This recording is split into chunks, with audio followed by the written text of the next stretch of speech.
2019 और 2024 के चुनाव में सबसे बड़ा फर्क क्या होगा? सबसे बड़ा फर्क होगा उद्धव ठाकरे का।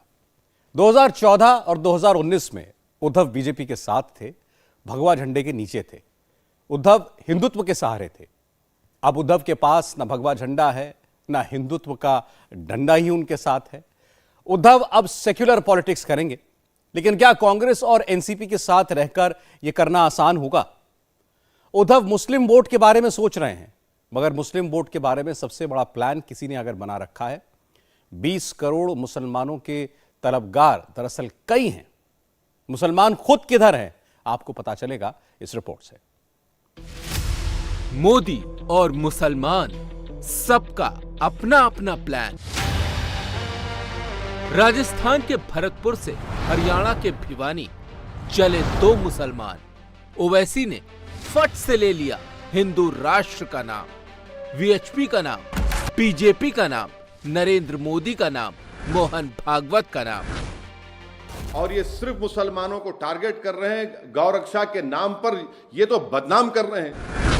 फ्रीडम ऐप से सीखकर आप अचार बनाते हो क्या? अगर ऐसा है तो आप अपने अचार को 1 करोड़ फ्रीडम ऐप के जो ग्राहक हैं उन्हें बिना किसी खर्चे के आप उसे बेच सकते हैं। ये आपकी पसमानदा से मोहब्बत है, पसमानदा मुसलमानों से मोहब्बत है। किस तरह मार रहे हैं आप उन लोगों को। अब बोलेंगे कुछ, मोहन भागवत तो हर 15 दिन को ज्ञान देते रहते हैं, बताइए इस पे क्या बोलेंगे वो? देश के प्रधानमंत्री कोई बोलेंगे, देश के गृह मंत्री कुछ बोलेंगे इसके ऊपर? लोकल पर तुरंत वोकल हो जाओ, उसे नेशनल बना दो, फिर इंटरनेशनल कर दो। मोदी और मुसलमान को अलग करने का ये पहला चैप्टर है, जिसके स्क्रिप्ट राइटर असदुद्दीन ओवैसी हैं। ये चैप्टर 23 का है, 24 के लिए नया चैप्टर खुलेगा। ओवैसी ने आज हैदराबाद में बैठकर 26 मिनट की तकरीर की।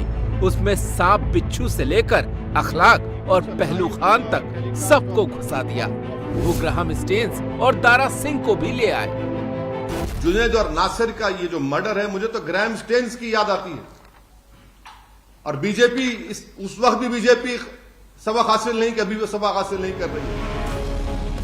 सबसे पहले आपको संक्षेप में बताते हैं कि घटना क्या हुई।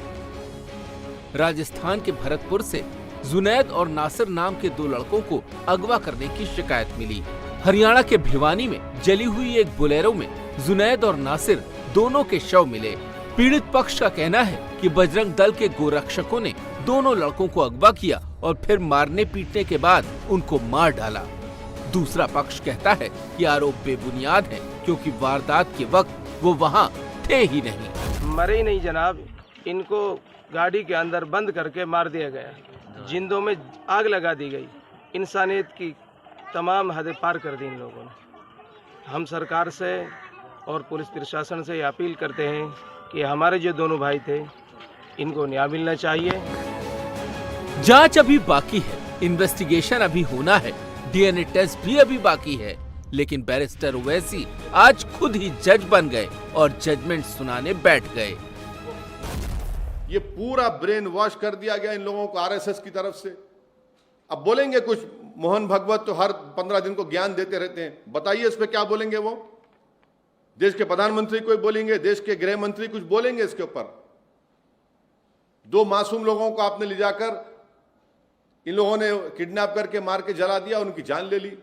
और फिर पुलिस बोलती है किसी पर एक केस था। अरे भाई, केस था तो वो कौन होते? क्या पुलिस उसको कंडेम क्यों नहीं कर सकती कि आउटराइट मर्डर है, ये टेररिज्म है ये? इसीलिए, और मुझे पूरी उम्मीद है कि इंसाफ नहीं मिलेगा, जुनैद और नासिर की फैमिली को इंसाफ नहीं मिलेगा। जब तक हरियाणा की बीजेपी की सरकार इन लोगों का प्रोटेक्शन करती रहेगी, कोई इंसाफ नहीं मिलेगा, बल्कि और लोगों को मारेंगे ये लोग।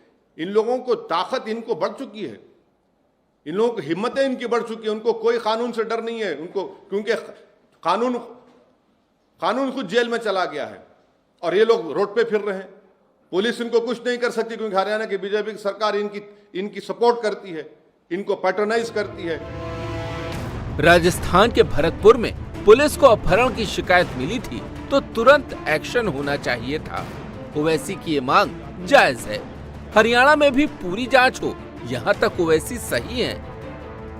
डबल मर्डर में जिस मोनू मानेसर उर्फ मोहित यादव का नाम आ रहा है, उसका गोली चलाते हुए वीडियो भी वायरल हो रहा है। ओवैसी की बातें कुछ तो सही है, लेकिन आते ही मोदी और भागवत को टारगेट पर लेने से ओवैसी का सियासी गोल साफ हो जाता है। दरअसल मोदी और मुसलमान जैसे ही थोड़ा करीब आते हैं, भाईजान का बीपी बढ़ जाता है। हिंदुस्तान में 14% से थोड़े ज्यादा मुसलमान हैं। एब्सोल्यूट नंबर में कहें तो अपने देश में करीब 20 करोड़ मुसलमान रहते हैं। मुस्लिम वोट के कई क्लाइंट हैं। पसमानदा और बोहरा कम्युनिटी के जरिए मोदी मुस्लिम आउटरीच कर रहे हैं। मुसलमान कांग्रेस से छिटक चुके हैं। राहुल गांधी उनको अपने करीब लाने का जतन कर रहे हैं। असदुद्दीन ओवैसी भारत में मुसलमानों के सबसे बड़े रहनुमा बनना चाहते हैं।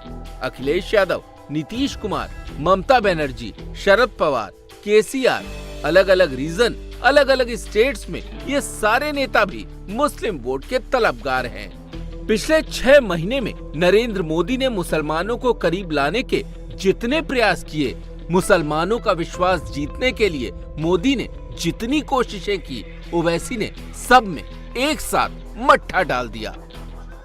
ये आपकी पसमानदा से मोहब्बत है, पसमानदा मुसलमानों से मोहब्बत है। किस तरह मार रहे हैं आप उन लोगों को। हरियाणा के एक मर्डर केस को ओवैसी ने दारा सिंह और ग्राहम स्टेन्स से जोड़ दिया। जुनैद और नासिर का ये जो मर्डर है, मुझे तो ग्राहम स्टेन्स की याद आती है। और बीजेपी उस वक्त भी बीजेपी सबक हासिल नहीं, कभी वो सबक हासिल नहीं कर रही है। एक मर्डर केस को ओवैसी ने आतंकवाद बता दिया। आखिर ये आतंक, ये टेररिज्म कब खत्म होगा? ओवैसी ने राजस्थान की अशोक गहलोत सरकार और हरियाणा की खट्टर सरकार दोनों को एक लाइन में खड़ा कर दिया। और मुझे पूरी उम्मीद है कि इंसाफ नहीं मिलेगा। जुनैद और नासिर की फैमिली को इंसाफ नहीं मिलेगा। ओवैसी के अल्फाजों को पकड़ेंगे तो भाईजान का मोटिव साफ साफ समझ में आएगा। पसमानदा, मोहब्बत, ग्राहम स्टेन्स, दारा सिंह, अखलाक, पहलू खान, अकबर खान, कासिम, टेररिज्म, इंसाफ नहीं मिलेगा, मुसलमान मरते रहेंगे, नरेंद्र मोदी, मोहन भागवत, बीजेपी, वीएचपी। ओवैसी को जहां भी मौका मिलता है वो खुद को मुसलमानों का एकमात्र नकीबे मिल्लत साबित करने में जुट जाते हैं। इस बार भी ओवैसी ने ही सबसे पहले भरतपुर का टिकट कटाया, लेकिन हकीकत सिर्फ इतनी नहीं जितनी दिख रही है। राजस्थान में इसी साल असेंबली इलेक्शन है। ओवैसी ने अपने लिए राजस्थान की 30 मुस्लिम बहुल सीटें छांट रखी हैं। 18 फरवरी को भरतपुर में और 19 फरवरी को टोंक में ओवैसी की रैली पहले से प्लान्ड है। राजस्थान के मेवात में मुस्लिम आबादी का कंसंट्रेशन सबसे ज्यादा है। यहाँ कामा, रामगढ़ नगर और तिजारा समेत 6 मुस्लिम बहुल सीटें हैं। ओवैसी जयपुर के आदर्श नगर, किशनपुर और हवा महल के अलावा जोधपुर के सूरसागर और बाड़मेर, जैसलमेर, सीकर, झुंझुनू, नागौर, टोंक, सवाई माधोपुर, अलवर और भरतपुर पर भी नजरें टिकाए हुए हैं। मुस्लिम वोट पर कांग्रेस की भी नजर है। भरतपुर में जुनैद और नासिर के गांव में पंचायत लगी। जुमे के दिन हो रही इस पंचायत में कांग्रेस की अशोक गहलोत सरकार ने अपनी मिनिस्टर जाहिदा खान को नुमाइंदा बनाकर भेजा। हमें अपने आदरणीय अशोक गहलोत साहब में पूरा यकीन है कि वो हमारे साथ न्याय करेंगे, इसलिए हम लाशों को रख के कोई सौदा नहीं करेंगे, लाशों पे ना राजनीति करेंगे। 2018 के राजस्थान असेंबली चुनाव में भरतपुर संभाग की 19 सीटों में से कांग्रेस ने 13 सीटें जीती थी। 2018 में कामा सीट से कांग्रेस की जाहिदा खान ने सबसे बड़ी जीत दर्ज की थी। वही जाहिदा खान आज गहलोत सरकार में मिनिस्टर हैं। नहीं, अगर ओवीसी जी को कोई पहले से पता चल जाती है चीजें तो वो हमारी सरकार को बता दिया करें, क्योंकि ये ऐसा तो है नहीं कि कभी पहले इस तरह की कोई हरकत हुई हो और क्रिमिनल्स आ रहे हैं, ये तो किसी को भी नहीं पता था, तो एक्शन क्या लेते किसी के खिलाफ। भरतपुर केस में सचिन पायलट भी सरकार और राजस्थान पुलिस के साथ खड़े दिखे। मुझे ज्ञात हुआ है कि किसी व्यक्ति को डिटेन भी किया गया है, लेकिन इसकी जांच होगी और तुरंत प्रभाव से जो भी कोई भी हो, कोई व्यक्ति हो, कोई संस्था हो, कोई संगठन हो, किसी भी दल का हो, अगर किसी ने कानून को अपने हाथों में लिया है, उसका पूरा हम जांच करवा के उसको निर्णय दिलाएंगे। राजस्थान में ओवैसी एक्टिव हैं। अगर कांग्रेस की मंत्री एक्टिव हैं, तो वीएचपी भी सुपर एक्टिव है। बजरंग दल पर लगे आरोपों का जवाब विश्व हिंदू परिषद के बड़े नेता दे रहे हैं। इस तरह के मामलों में राजस्थान सरकार की भूमिका हमेशा से वोट बैंक की राजनीति से प्रभावित रही है। यह कई मामलों में सिद्ध भी हो चुका है। एक राजनीतिक एजेंडे के तौर पर ही बजरंग दल का नाम अनावश्यक रूप से घसीटा जा रहा है, जिसको किसी भी तरह उचित नहीं माना जा सकता। सवाल है कि यहाँ से आगे क्या होगा? क्या पोलराइजेशन शुरू हो चुका है? क्या आने वाले चुनाव में फुल हिंदू मुसलमान होने वाला है?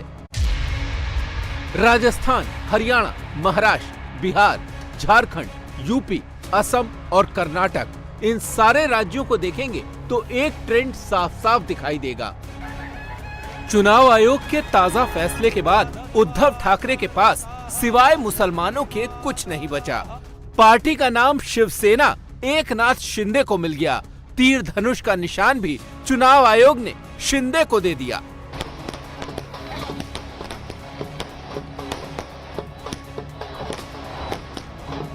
ठाकरे के पास न पार्टी रही न निशान, बच गए सिर्फ मुसलमान।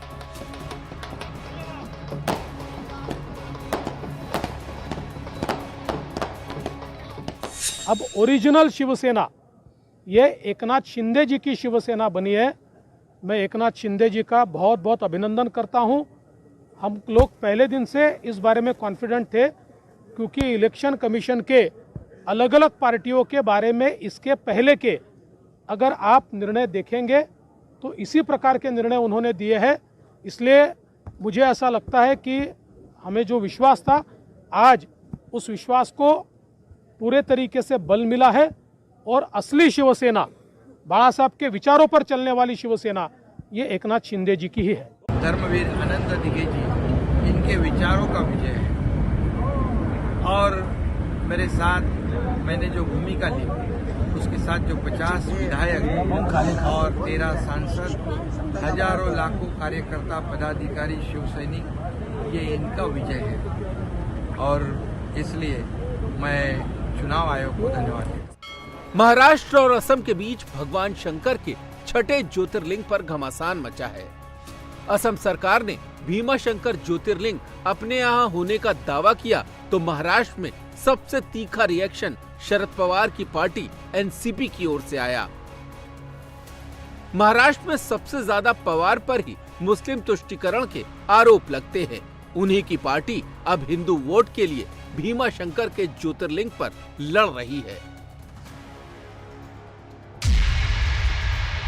एमपी के छतरपुर में बागेश्वर सरकार कहलाने वाले धीरेन्द्र शास्त्री हिंदू राष्ट्र बनाने के लिए यज्ञ कर रहे हैं। भारत हिंदू राष्ट्र की, भारत हिंदू राष्ट्र की, भारत हिंदू राष्ट्र बनना चाहिए या नहीं? बनना चाहिए, बनना चाहिए। कौन कौन तैयार है? जय हो। अब तो बन करके ही रहेगा। धीरेन्द्र शास्त्री से मोदी का लेना एक न देना दो, लेकिन मोदी के विरोधी धीरेन्द्र शास्त्री को भी मोदी से जोड़ देते हैं। असदुद्दीन ओवैसी सीधे सीधे मोदी को टारगेट करते हैं।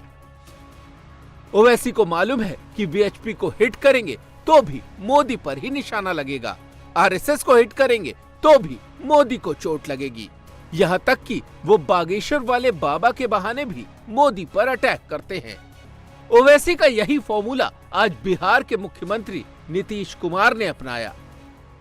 ये सब संभव है जी, ये पूरा देश है, भारत देश है। अब विभिन्न जो धर्म के लोग हैं, सब लोग हैं इस देश में, कोई मतलब है? इस देश के बारे में कोई कुछ बोलेगा उसका कोई वैल्यू है? राष्ट्रपिता महात्मा गांधी को छोड़ करके किसी के बारे में किसी की बात को सुनना नहीं चाहिए। अगर कोई करना चाहता है तो सब उल्टा पुल्टा काम करना चाहता है, देश को खत्म करना चाह रहा है।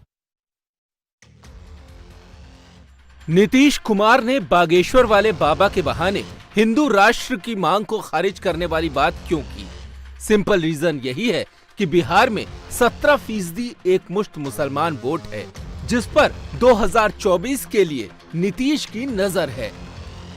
नीतीश कुमार के 5% कुर्मी और 10% पचपनिया वोट के साथ 17% मुस्लिम वोट और आरजेडी से जुड़ा 12% यादव वोट अगर मिल जाता है तो 44% वोट शेयर बनता है। नीतीश कुमार और तेजस्वी यादव इसके साथ अगर थोड़े बहुत महादलित वोट भी जोड़ लेते हैं तो बिहार में एक विनिंग कॉम्बिनेशन बनता है। जातियों का यही अंगणित बिहार में नीतीश कुमार और तेजस्वी यादव का ट्रम्प कार्ड है। बीजेपी वहां मोदी और वोटर के बीच की केमिस्ट्री पर डिपेंड है, क्योंकि चुनाव जब देश का हो तो मोदी ही सबसे बड़े फैक्टर हैं। फ्रीडम ऐप से सीखकर आप अचार बनाते हो क्या? अगर ऐसा है तो आप अपने अचार को 1 करोड़ फ्रीडम ऐप के जो ग्राहक हैं उन्हें बिना किसी खर्चे के आप उसे बेच सकते हैं। सेकेंड इक्वेशन ये है कि अगर मुस्लिम वोटों का पोलराइजेशन होता है तो हिंदू वोट भी पोलराइज होते हैं। जाति टूटने और धर्म जुड़ने का सीधा फायदा बीजेपी को मिलता है। पोलराइजेशन से क्या होता है इसका एक सैंपल मेघालय में दिखा। असम के मुख्यमंत्री हिमंता बिस्वा शर्मा ने मेघालय में रैली की। बड़े बड़े केंद्रीय मंत्रियों से भी ज्यादा भीड़ आई। बाल विवाह के खिलाफ एक्शन लेने के बाद हिमंता मुस्लिम नेताओं के निशाने पर हैं, तो हिंदू वोटर उनके पीछे खड़ा हो रहा है। कर्नाटक में सेम टू सेम यही हो रहा है। कर्नाटक में भव्य राम मंदिर बनाने का ऐलान। कर्नाटक के रामनगर में बनेगा राम का मंदिर। मठों और मंदिरों के लिए 1000 करोड़। कर्नाटक के मुख्यमंत्री बासवराज बोम्मई ने बजट पेश किया तो सबसे ज्यादा फोकस धर्म पर किया। बीजेपी को मालूम है कि आने वाले चुनाव में इसका फायदा होगा और अगर कांग्रेस ने इसका विरोध किया तो बीजेपी को और ज्यादा फायदा होगा।